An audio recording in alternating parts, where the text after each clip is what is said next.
Hi, my name is Dr. Ken Beatty. I'm a TESOL professor and a textbook writer. And I'm just back from a week in Salt Lake City at TESOL 2026. While I was there with TC Media, ELT, my Canadian publisher, I gave a talk on artificial intelligence and the future of the textbook. What's going to happen with language textbooks? That's what this presentation is about. Enjoy. Let's begin with a question.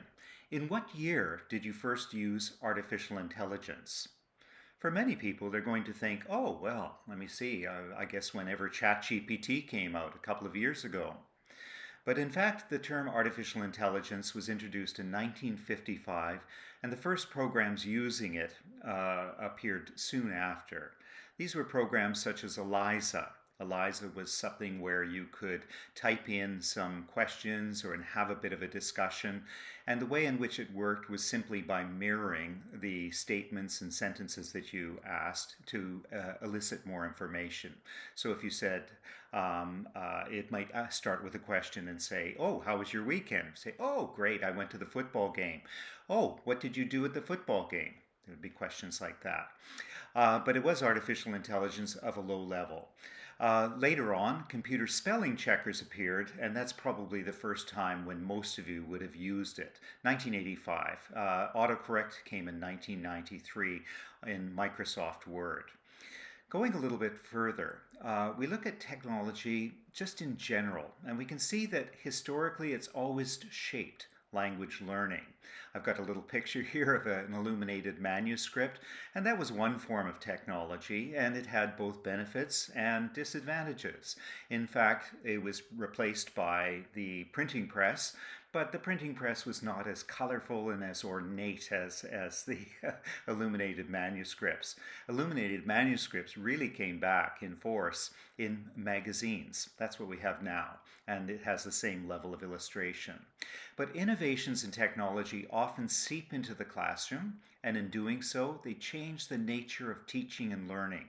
Printing presses ushered in massive growths in education all around the world. And I say printing presses because I'm talking about not just Gutenberg and what his presses accomplished in Europe, but printing presses in Korea, early Korea, much earlier ones, and in China.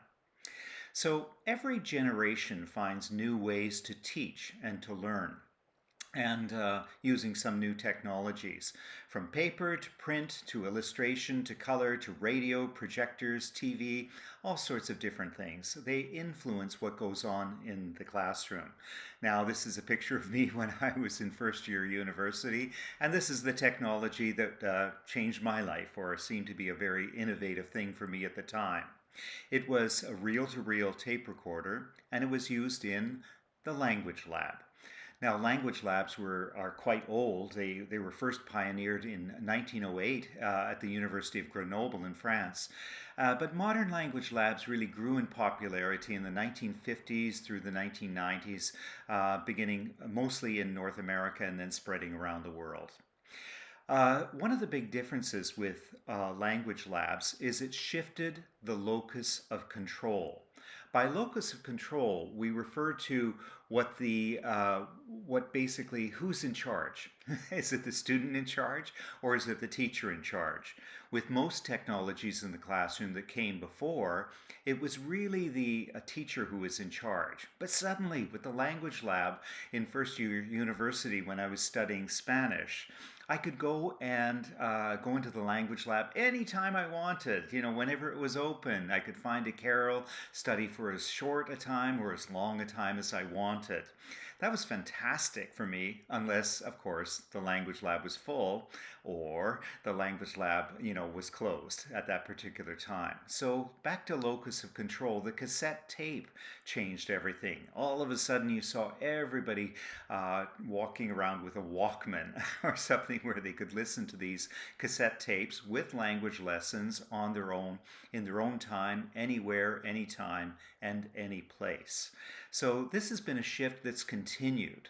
And we see that in the modern times, we've had computers, CDs, phone apps, all sorts of things that have extended this locus of control to the student. The student is in charge of the learning, not the teacher setting what is learned and when it is learned. But however, there's a problem here. So I'm going to be giving a number of problems talking about these, but don't worry, I'm also going to be talking about some strategies that you can use to address them. So there's always shifts in opportunity for learners to take on more responsibility for their learning, and that's great. But these digital devices cost money. These digital services cost money. There's lots of free options, of course, for apps, and but usually the better versions are a little expensive, sometimes 20 bucks a month or something to subscribe. Another problem beyond these monetary costs are the language and cultural differences in artificial intelligence creation and its applications. I want to be talking a little bit more about this, but they're combined problems. It is another digital divide between those cultures that are richly represented and those that are not. So, what are some practical strategies we can use? So, to start off with, identify the free resources such as arena.ai, which ranks and links multiple AI resources in several categories. Text, code, vision documents, text to image, and so on. And so what happens here is you can go through and it will rate which is the best in each category, and you can use that one, and if it doesn't work out for you, try the second one on the list. There's one unusual one here though, and that is at the bottom of the list. At the bottom of the list is one which is popular in China. And it's actually a Chinese one, whereas the top 9 are American. They're all American websites. So again, if the cultural aspect is an issue and you're trying to get another perspectives, then maybe you want to try to go to one of these. So another practical strategy is to try to find ways to level the playing field among your students, specifying the AI resources that they are allowed to use. And you can also have students undertake group projects, working together when they use AI. In these cases, if there's one student who does have a subscription to a service, then that's great. It benefits the whole group. So, artificial intelligence is here to stay. We're not getting rid of it. And AI is changing everything, but it's complex technology with many, many issues beyond the ones that we've just mentioned. Now, I asked AI to generate an image to draw AI, and this is what it came up with. This was the result, these sort of little bubbles going there. I don't know what it means, but it's probably scary in some way. All right, let's move on. Agency. Agency is the power to make choices and take actions to achieve goals. So beyond locus of control, which just gives you opportunities to access technology in certain ways, agency is really managing your existing resources, and then teachers and students are able to create new tools using AI to shape teaching and learning. So typically this is something where a teacher will say, well, I need AI to help me to do part of my job that maybe doesn't exist in another app of some kind. It exists for students who perhaps want to create a personal tutor of some kind. So it's great. So AI, there's lots of, we can say the power of good. There are a lot of great things about AI. Teachers and students in particular can create local and individualized language learning materials and personal tutors. Now, as a textbook writer, most of the work that I do is for textbooks that are meant to be sold internationally.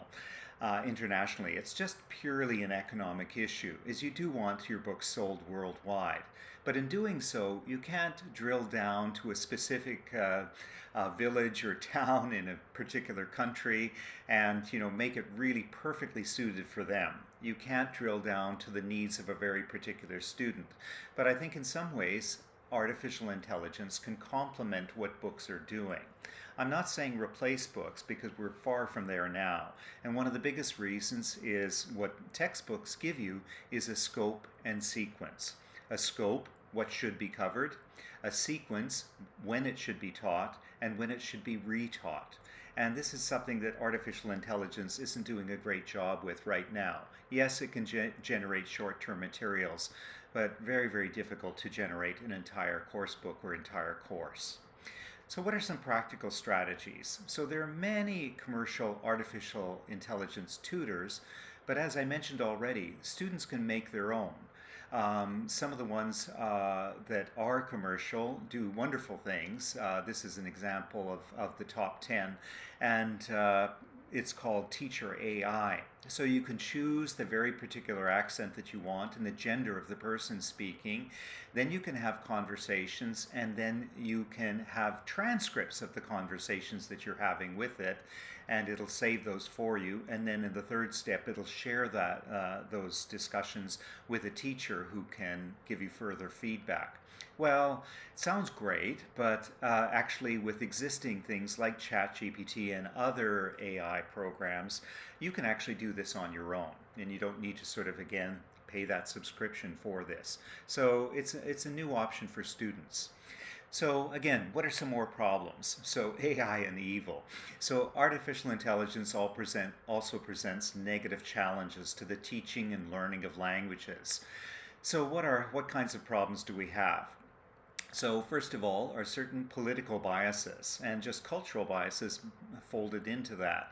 So this is an odd map. It's a lot of red on there. But the red is actually very benign. It's actually all the countries that I've been able to visit, 75 of them so far. And so I've traveled widely, and I have a wide perspective, I think, on the world. Many of our students may not have left their villages or their towns or their cities, so their view of the world can sometimes be a little bit more narrow. Well, when we get into the idea of, information being produced for artificial intelligence, and again, if it's quite narrow and not taking in perspectives from around the world, that's problematical. We'll see some more examples of that right now. So one practical strategy is to encourage students to get different perspective. In getting different perspectives on issues, they can, for example, choose a topic in the news, but every student choose a different news source to report on this international story.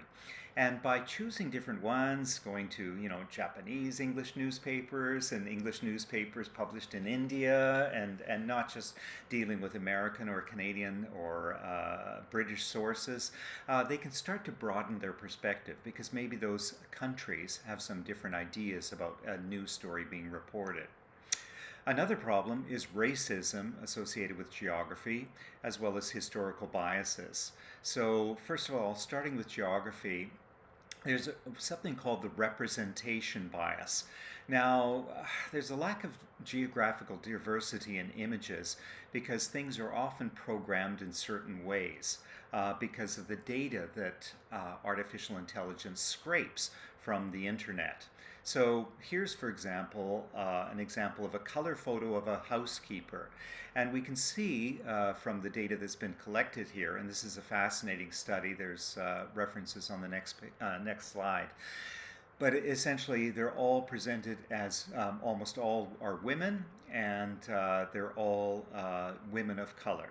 So it's kind of making it's taking what was geographically maybe the case today for the most part, but it extrapolates it into the future. So someone who is not looking like this, you're male, you're white, you maybe think, oh, I guess I can't be a housekeeper because I don't fit into the mold.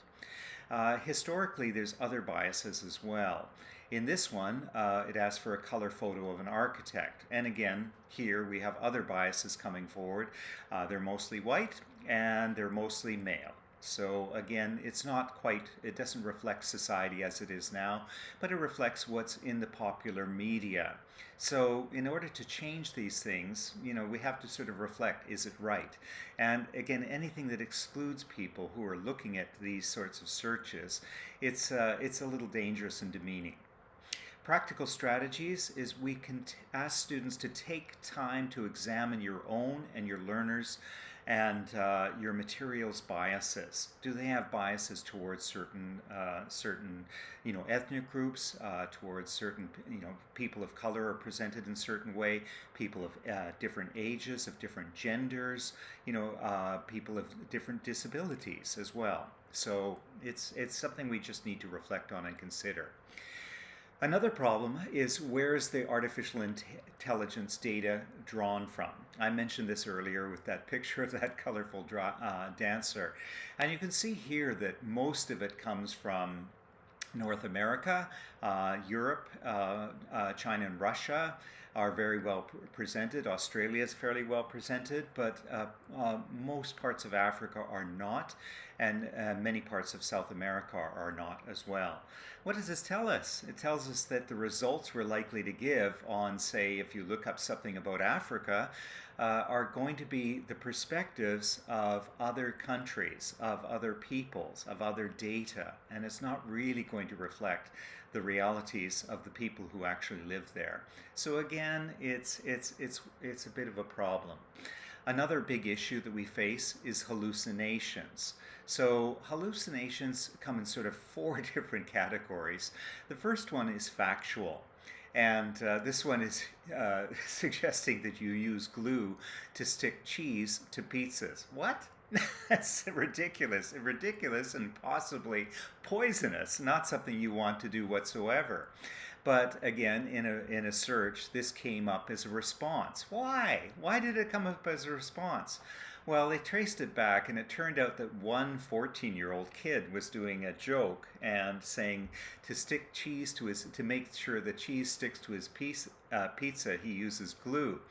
And so because AI is not really, it's artificial intelligence, but often it is not really intelligence. It's not common sense.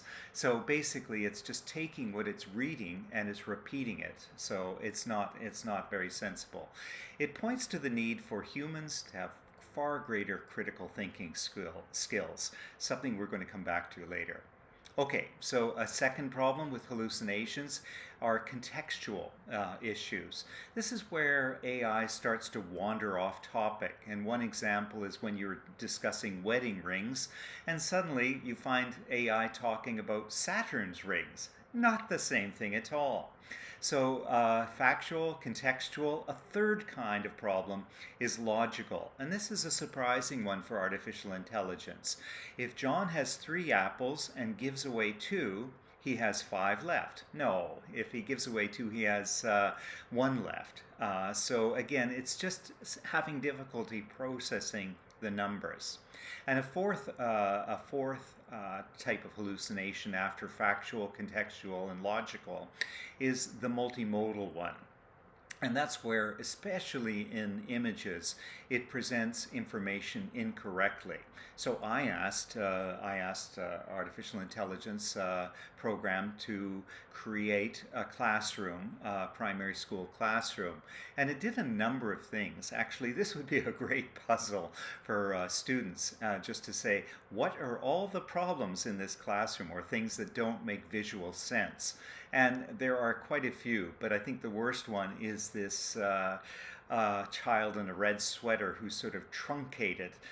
He seems to be cut off at the waist, and his body is sitting on top of his desk, and his nose is right into the wall. Doesn't make sense at all. So again, it's artificial intelligence, but it's really not that intelligent in many cases. What kind of practical strategies can we apply to these problems? Well, dealing with hallucinations is akin to dealing with fake news. Students need the tools associated with critical thinking skills. Students need to ask questions. They need to challenge everything that's presented. And I had a personal example the other day that was interesting, where a friend was showing some charcuterie plate that she had put out with some cheeses and meats and different carrots and things to nibble on, but the carrots were different colors.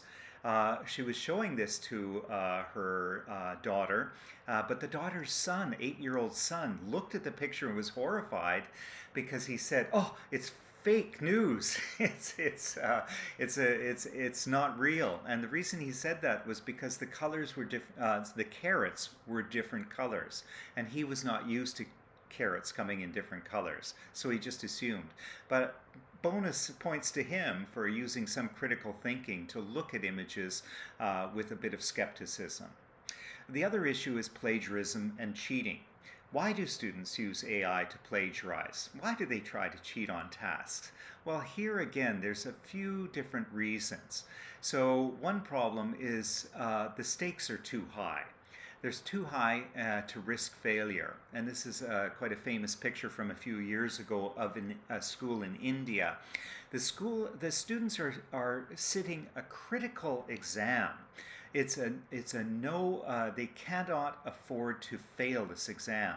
So what are they doing? The parents are actually climbing the walls of the locked classrooms to try to see in and whisper words of encouragement or maybe shout out answers to the kids. I don't know. But anyway, it seems like an extreme case. But in a society where maybe their child's success means the difference between living in poverty for them in old age or not, maybe that sort of seems worth it. So if the stakes are too high, students use AI to cheat. Another one, so what can we do with this thing? We should embrace more formative strategies. We should give students more opportunities to, for example, try the format of the test, so that the format of the test is not what they're being tested on. They are only being tested on the content or the information. So they can do that and then, of course, later do a follow-up summative exam. Another problem with plagiarism and cheating is the task seems meaningless. Now, I remember my own son. We lived in Abu Dhabi for a couple of years, and he came home from school one day. And I said, "So, what's your homework today?" And he said, "Oh, I've got this list of 20 words. They're 5-syllable words, and I have to memorize them all." I said, "Really?" He was in grade 2. And I said, "Let me have a look at those." And so I start looking at them. They're 5-syllable words. And I said, "Spencer, I don't know what half of these words mean. Do you know what they mean?" He said, No, we just have to memorize how to spell them." So this, again, was a meaningless task. And often students are given meaningless tasks. And, they think they take a shortcut. So again, they're going to use AI if AI can help them in some circumstances. So what's a practical strategy? Engage the students with the why of the task. So do you know why we're doing this task? Ask them. Say, why do you think we're doing this task? And sometimes they will have a clear idea, but if they don't, we should really make them aware of it. And that may discourage cheating in some case. But also, be prepared. Maybe they're going to challenge your reasons for the task and challenge the task itself. You should be open to changing. Okay, another problem with plagiarism and cheating. Third one is the task has competing priorities. Students are busy. And in many cases, students they're taking multiple classes at the same time. And too often, you know this from your own educations, that 3 or 4 teachers will assign large assignments over the same weekend or the same week, and the students will feel overwhelmed. If they can use AI to lessen that load and cheat a little bit to do it, they're often likely to do so. So again, what do we do? Well, some practical strategies are to check in with the students about their workloads and the time that they have available to complete the work outside of class. And we can also help students with time management. Now, it seems like every student in the world has a phone these days. And with those phones, they can use their calendars and their reminders and their notes, things to basically schedule when they should study and when they should study again and again. Essentially, really figuring out a study plan and also listing all of the assignments that are due with reminders, so not everything is done at the last moment. A fourth issue with plagiarism and cheating is the task is just simply too difficult. If it's too difficult for students to do, they will often just resort to using artificial intelligence to do it. So what's the strategy to deal with this? Walk the students through the tasks. Provide examples and be open to questions from students both in class and after. Now, I teach graduate students and doctoral students, but something I do with them is I always take, they have to write papers, so I always take an example from the previous year. Now, also important in this is the fact that I don't never give the same assignment. In fact, I do the opposite. I ask every student in my class to focus on a different topic. Because when students all focus on the same topic, they're competing. They're competing for resources, and they don't want to share what they're doing. Can I see your paper? No, that would be cheating. Oh, can I tell me what resources you're using? No, find your own. You know, very competitive. But as soon as you say, okay, everybody pick a different topic, and you know, still within the general topic of the assignment or the course, then all of a sudden they start sharing, oh, what's your topic? Oh, I'm doing this. Oh, really? Is that difficult? You know, how does it work? And what are you using? Then they start collaborating and sharing what they know. And that's much more positive. So again, share with students, give them examples, and check in with them to make sure that they really understand the work that they're doing in class. Don't ask for a show of hands. They'll be too embarrassed to put up their hands. But maybe say, discuss it in a group and then share the questions that you have. There's different strategies. Okay, so I mentioned textbooks at the beginning of this talk. So how do these issues apply to textbooks exactly? Well, I'm going to share some examples from a series that I've worked on with Julia Williams. It's called LEAP, and I'm going to focus on one particular book. In this, it's a 4-level series, and at level 2, there's both listening and speaking and reading and writing, but I'm going to talk about the reading and writing one and just quickly go through one unit to sort of look at the things that work and the things that maybe don't work. I'm always looking at the next edition, and this was written before artificial intelligence became super popular, so I'm thinking, okay, what do I need to do that would change? Okay, so opening page, and then at the bottom of the opening page we have a little bit. Actually, it says, in this chapter you will, and it outlines the different expectations. I think this is fairly good, and I don't think this is the sort of thing that's going to change, but I do think that students can be encouraged to try to figure out, well, what else they want to learn. So this is about thinking differently, this unit. What else do they need to learn about thinking differently beyond the points that are listed here? That's where they can start using AI to sort of think, what are different ways to think? And again, start exploring on their own. So what are some practical strategies? So we don't need to be the font of wisdom in the classroom. We don't need to know everything. Shifting responsibility to students for their own learning is motivating, particularly when they reflect how English will help them on their personal paths. But they have to have a personal path. What do you think you're going to use English for? So asking that question makes students aware of it. So it's a positive sort of way forward.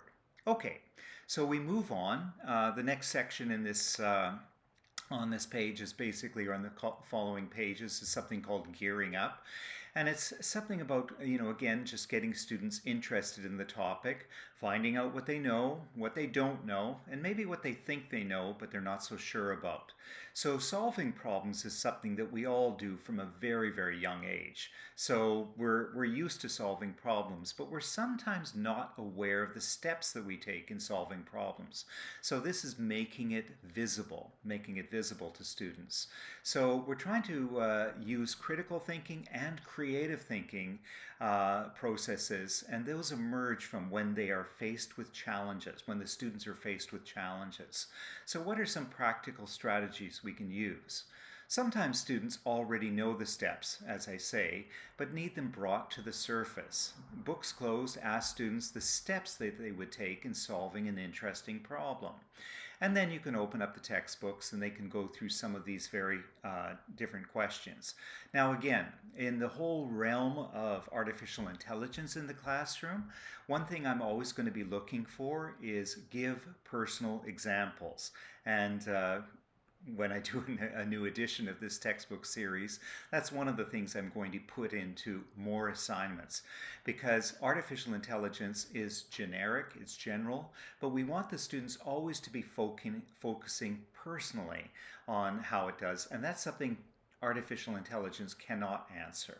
So, encourage the students to use AI to look for alternative explanations. So this is a great one. Teachers have limited patience, and when a student asks you a question about something you've just said, what do? We tend to, just give the same answer back again.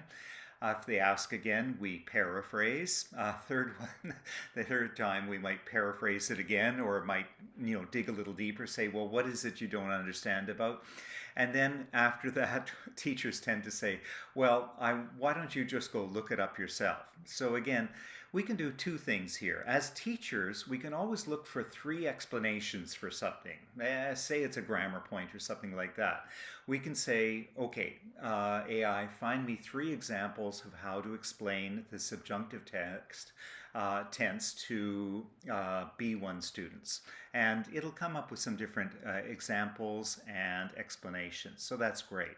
So this one, this is a focus on reading in the book, and it's evaluating research sources. This gives some ideas, but again, if they don't make sense to the students, they can look at more. So that's a great direction to sort of push them off and say, yeah, use AI for this.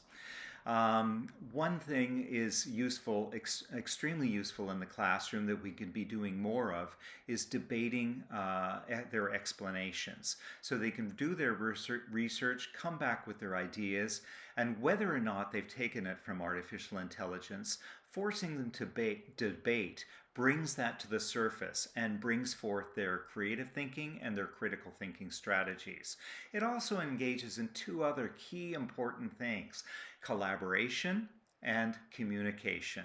So these 4 altogether, critical thinking, creative thinking, collaboration, and communication, are really the skills that are going to distinguish our students in the marketplace in the coming years. When jobs continue continue to disappear because of artificial intelligence, these 4 skills will help make a difference.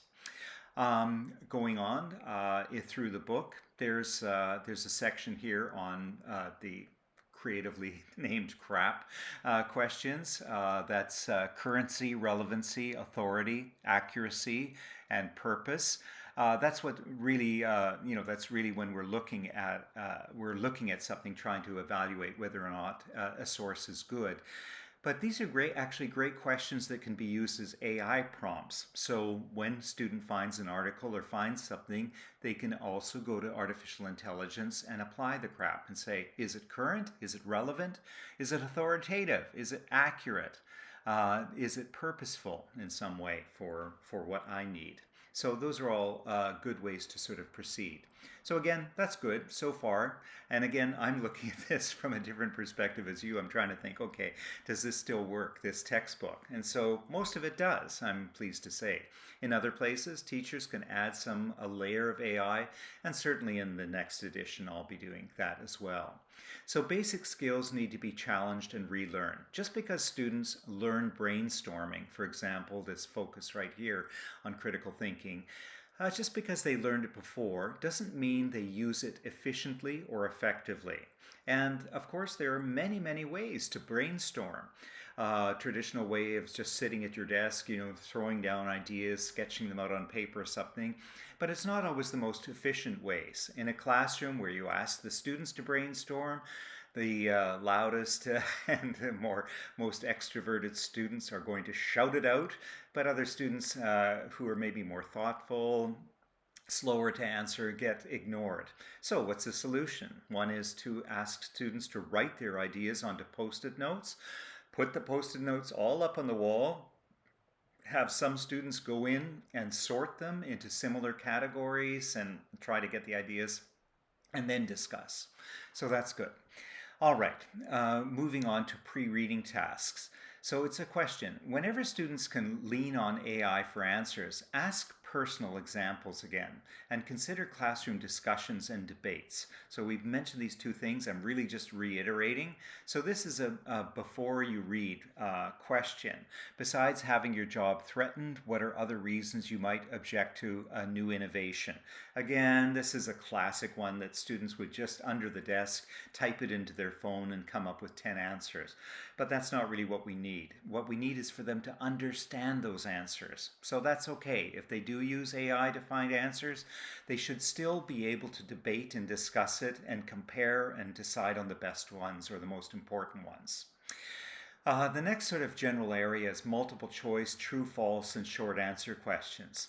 I would make a general prediction that these types of questions, these low-level comprehension assessments, are formative. The students focus on reflecting what they know rather than getting answers they may not understand. Okay, so maybe they can look these up in AI, but maybe it's more effort for them to type it all in or do something like that. I don't know. I think probably in some cases they just take a picture of the page, scan in the questions and get the answers that way. But it seems like a bit of work for me. But at the same time, I think these low-level questions are disappearing. If they're just strictly factual, they're too much like the sort of thing that artificial intelligence can do better. So, what is hard? Well, these sorts of tasks are hard where, in this case, in this particular task, you have to examine 3 references from the first reading and then complete a table that sort of says basically who was really talking about it. It's actually quite complicated a task for artificial intelligence to do. I suspect myself and other textbook writers are going to be really looking at applying artificial intelligence to all of the questions we ask and really choosing the ones that are most challenging for it or fitting in other human elements that make it better. When we teach grammar, it's good to shift just from the simple memorization of rules to understanding that grammar is a set of choices.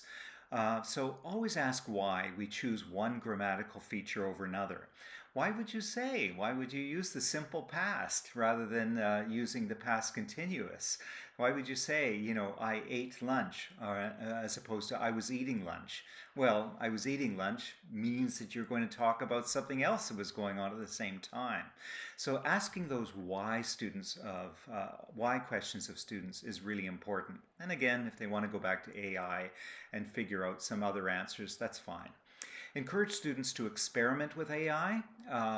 Students can ask AI to rewrite their texts after using a range of register and tone words, such as format and casual, but also play with various genres to better understand them. AI, rewrite an application email as a horror story.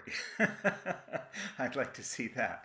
What are you doing when you give students fun assignments like this? Well, really, you're teaching them unwittingly about genre, about how word choices, about vocabulary, a lot of different ideas like that. So that can be quite useful and quite fun for them. So try it out. Okay, students can use AI as an editor. That's okay. These categories can be used as prompts for students to better understand their writing. Vocabulary, transition words, what person is it being spoken in, first person, second person, third person, acronyms, initialisms, and contracted forms, sentence structures.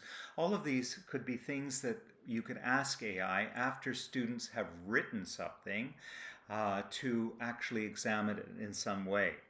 Now, I have spent the last 10 years really talking about flipped learning, and now everything is flipped again.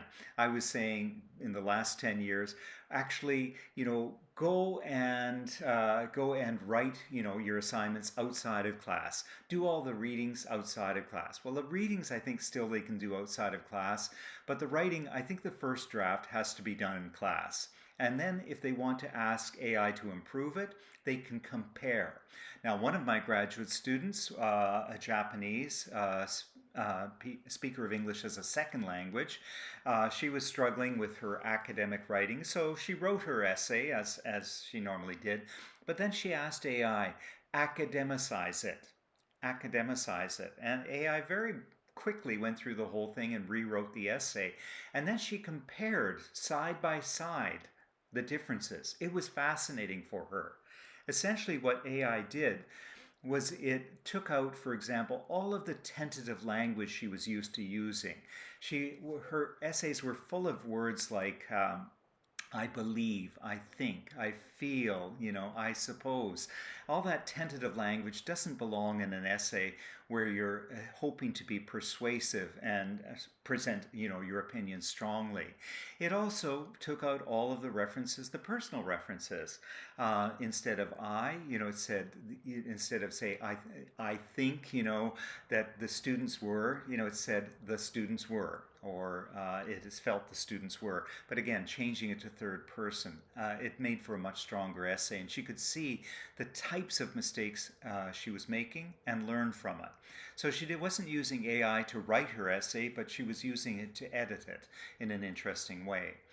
I attended a great session during this conference on the ethical artificial intelligence, and it posed two questions, two important questions. One, does the work clearly reflect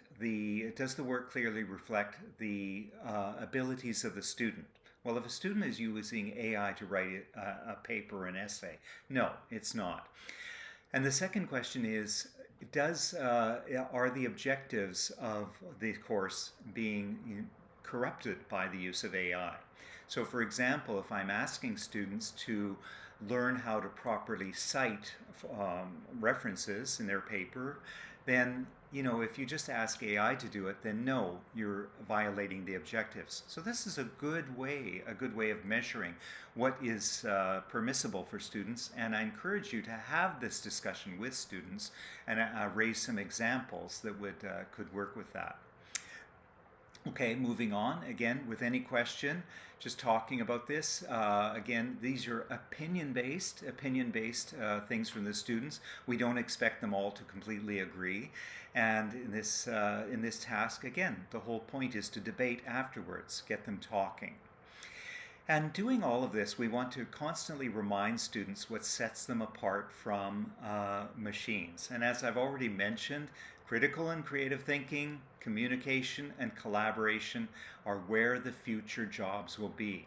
So whenever they see critical thinking, they should be like, it should be like something that just sparks their attention, and they should dive for it because they think, okay, this is what's going to help me in the future. Now, this task that's here, that's again stands up very well, apply critical thinking techniques to this paragraph, then complete the table with writing examples. So again, this is asking students to use their own critical thinking, and different students are going to apply critical thinking in different ways. So again, of course, we want them to discuss it afterwards. For most of these assignments, in fact, always try to get students working in pairs. They're going to do a couple of things. First of all, they're going to do a lot of peer teaching. Oh, what does this mean? Oh, it means this. I learned this last year. Okay, so they're going to do peer teaching. They're going to practice their language, their speaking skills, their collaboration skills, and they're going to learn together. So it's a great thing. So they've got a reference for, again, later on they want to know something, if they forgot something, they've got somebody that they can go back to. You've helped them bond. So do a lot of that. So multi-stage tasks are also very good because they're difficult for artificial intelligence, where you have step, step, step, step, step. Handwrite your essay, okay, use AI to check out, see what could be improved, then write a contrary point of view, do something else. Again, a number of stages actually makes it easier, and especially if part of that is crossing skills. So read this, write this, discuss this, and listen to what others are seeing, critique what they have to say, and so on. For practical strategies, break down the tasks that you have into subtasks, getting students to complete some parts in class and assigning others for homework. Again, do their first drafts of writing in class, or at least their outlines of what they're going to do. Allow for AI, but insist on seeing the division of work. With my own graduate students and doctoral students, I say go crazy, go ahead, use AI, but I want to see what your prompts are. I want to see what versions you had to go through, and I want to see what your input was there. All right, so then we get in this particular book to a final assignment, and there's, again, it's got personal interest, something of personal interest. I'm asking students to choose a different topic, just as I do with my grad students and doctoral students. And so, again, everybody's going to write something differently, and they're going to collaborate, and that's going to be something beautiful in class as they share what they've been doing. So, practical strategies, students who are using artificial intelligence in class will likely use it in the workplace. The language classroom is a good place for students to learn the limits, challenges, and opportunities for new tools. So, just remember that we are teaching them for the future.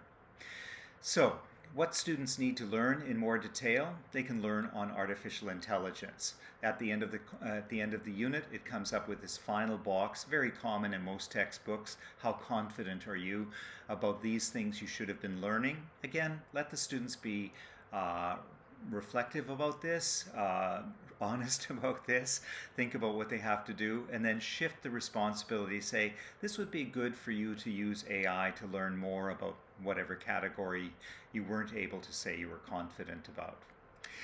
Oh, okay, that's lots of information in a very short time. So what do we know after all this? Well, first of all, AI is here to stay. So we can't just ignore it, go back to pencils and books and assume that we can ignore it.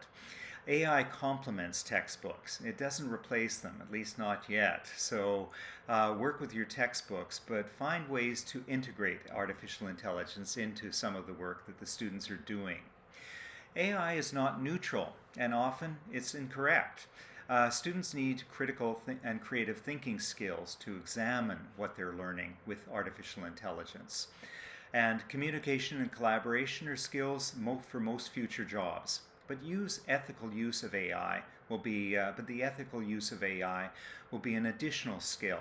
Students need to learn to acquire the best practices.